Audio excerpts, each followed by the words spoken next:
Hello, everybody, and welcome back to the Cadillac Countdown to Super Bowl. Of course, joined by Pat Kirwan, and Mercury Morris joins us again. Mercury, you were talking a moment ago off camera about a sense of raison d'etre or a purpose on the half of one of these teams. Do you think that's going to be the deciding factor? Well, clearly the Colts have something to prove, and I think that the key word that I would use would be redemption.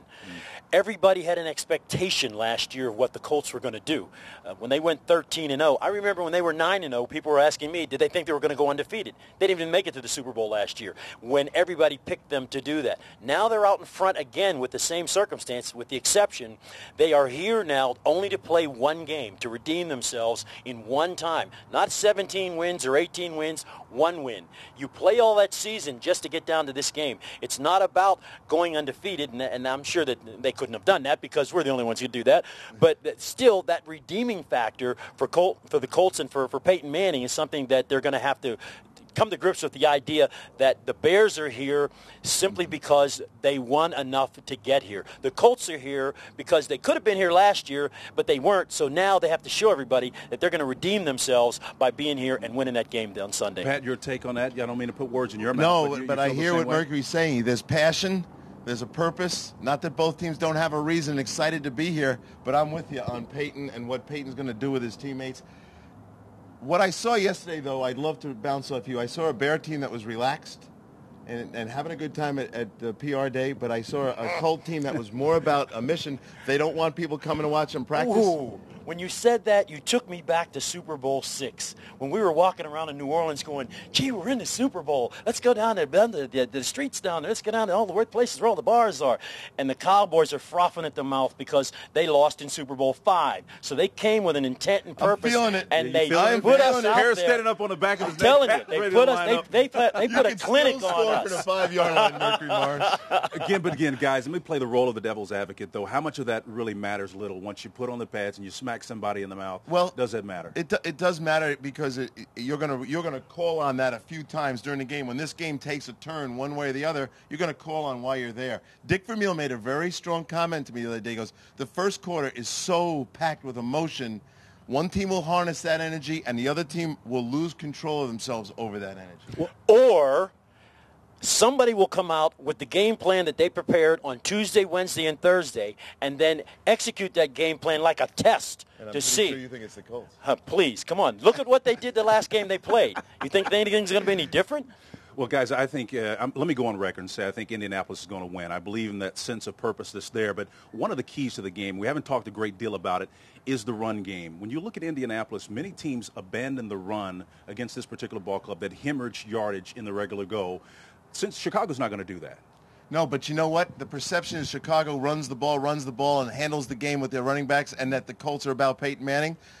Do your homework. In the playoffs, the Colts have given the ball to those two running backs, Dominic Rose and Joseph Adai, 39 times a game to the tune of 170 yards. So perception and reality are a little different. Exactly. Plus, everybody has this expectation that everything is on Peyton Manning's back. Peyton Manning now knows that he has a team around him, and he can make that team win, not because of what he does, but because what everybody else can do in addition to helping him in that spot. Good point. And you and I were talking before about him in shotgun, no huddle. There's a chance when the coaches aren't involved. And you were quick to point out to me, 50% run, 50% pass.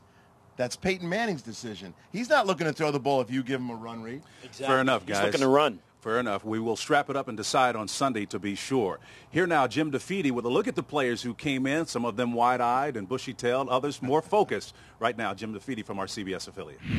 Here we are at Media Day, that annual ritual on the Tuesday before the Super Bowl, where 1,000 reporters, maybe more, descend on the stadium and interview all the players from both teams.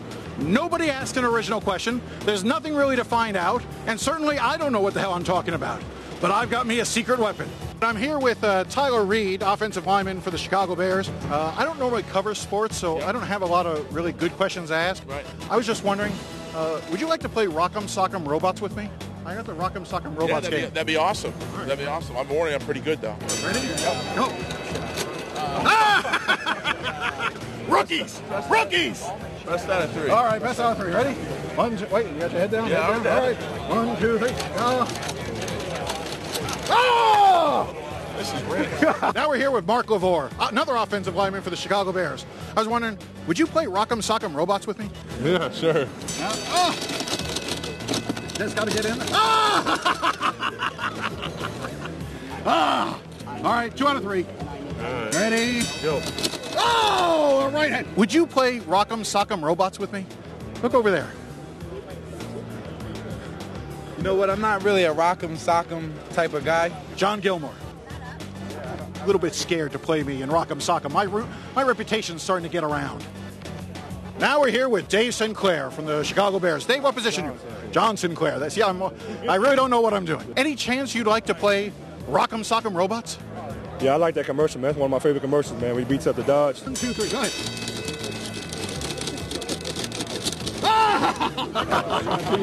I'm not cheating. There's no cheating here. I'm 3 for 3 against the Chicago Bears. Amazing. The Indianapolis Colts have come in, and we're lucky enough to have Matt Ulrich. Would you play Rock'em Sock'em Robots with me? Rock'em Sock'em Robots? Definitely.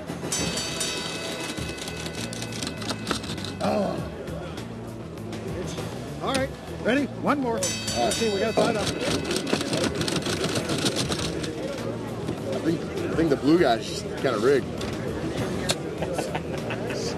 Pops! We're here now with Rocky Boyman, linebacker for the Indianapolis Colts. Would you like to play me in Rock'em Sock'em Robots? Let's go get it. See if you're ready. All right, let's do it. You gotta get under. Oh, man, he ran his chin. Oh! I think you were Tied. Oh, but so close. We gotta do it again. One more time. All right. That's like Rocky 1. You gotta do a Rocky 2 at that point. Ah! Well, I hope you have better luck on Sunday. All right, take care. Yet another victory. I can't be beat. Fair enough. Thanks a bunch. Time now for Game Talk 2, everybody, on the Cadillac Countdown to Super Bowl. Joining us now, special guest Al Harris, who's the starting corner for the Green Bay Packers, and certainly knows a lot about a pair of receivers in particular in that black and blue division for the Green Bay Packers, of course, playing the Chicago Bears twice per annum. They got a pair over there. Tell us a little bit about those receivers for the Chicago Bears. Both of those guys are pretty good receivers. Wasim, people say he can't run anymore or whatnot, but I think Wasim's a good receiver. Barron's going to stretch the field. He's fast. So they've got a speed guy and more of a possession guy, one guy 27, one guy 33, older guy, and Musid Muhammad. But I'm thinking that this is a ball club that's going to have to make the best of their opportunities. They're going to run the ball 40, 45 times. How important is it that they make good on every opportunity they have? It's very important. If they run the ball, they got a good chance of winning the game. That'll take time off the clock and keep Peyton and his crew off the field. You know, when you look at the tight end position as well, historically tight ends have not performed well in the postseason. But when you look at what Dallas Clark has done at the tight end position, here's a guy who has 281 yards, Pat, in the postseason so far. That's tops. He's got one more game left in the postseason to play. Talk about the impact he's had. Yeah, well, Dallas Clark's had a big impact because teams that have rolled any kind of double coverage to Marvin Harrison, the answer is to go to the backside. And I know Al knows all about that because he's played against Marvin. And what Dallas Clark does for them is give him a seam route runner. Al can talk about this too. The challenge for him is a guy named Brian Urlacher who gets great depth in his drops. Yes, that's going to be a great matchup, Urlacher versus Clark, because when you try to double the receivers or put a cover 2 over the receivers, Clark eats you up, and he'll go right down the seam, which is his play. How aggressive do you expect Chicago to be? I mean, obviously against the cover 2, the weakest part of the field is going to be in that middle between the safeties. So Urlacher's got to get a chip on him before Dallas Clark releases. What do you think the productivity will be from that tight end position versus that Chicago coverage? The productivity from the tight end is going to be big in this game.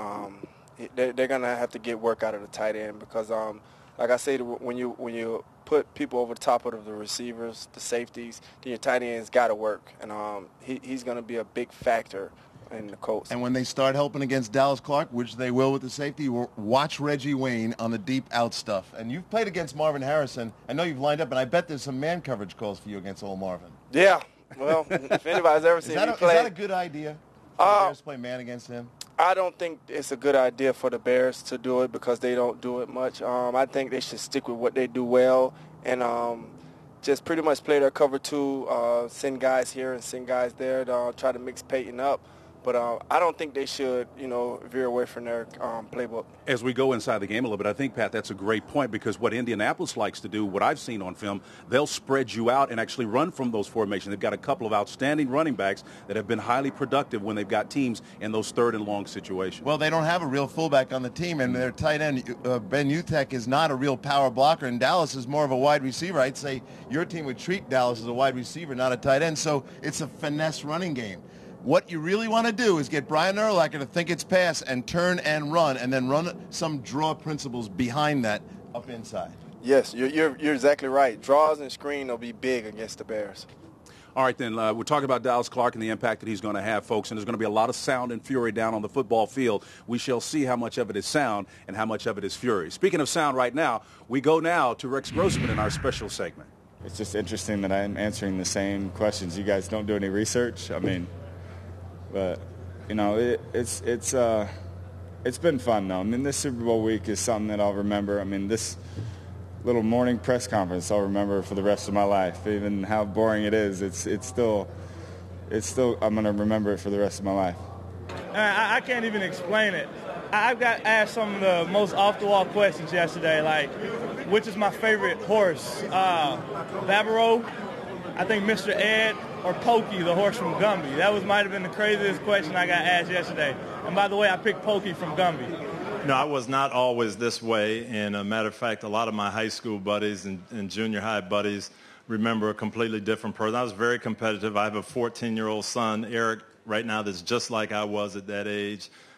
Winning and losing was the most important thing. And I had got a lot of technical fouls, got thrown out of some games. I wasn't the most liked teammate because I did push my buddies. But I think as I grew from my mom and dad and learning what's really important, I think maturing as a Christian and understanding things you can control and things you can't control, but really just growing and learning that a game or the result of the game isn't the most important thing. It isn't life or death.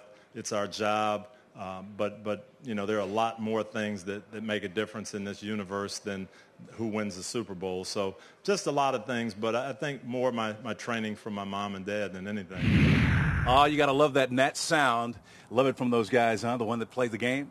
That's it for the Cadillac Countdown to Super Bowl, everybody. I'm Spencer Tillman. We'll have those features, by the way, for you each and every day right here, so you'll want to join us. In case you miss it, all you got to do is go to cbssportsline.com. You can catch it 24/7 streaming. Of course, you can also go to YouTube as well. I want to thank our special guest, Al Harris, for stopping by and giving us some expert analysis on the outcome of the game Sunday as well. Special guest, Mercury Morris. I want to thank you, too, for stopping by from that 72 team. Who can remember? Pat Kirwan, also the senior writer for NFL.com. Thank you, my friend, for joining us. We'll see you tomorrow as well.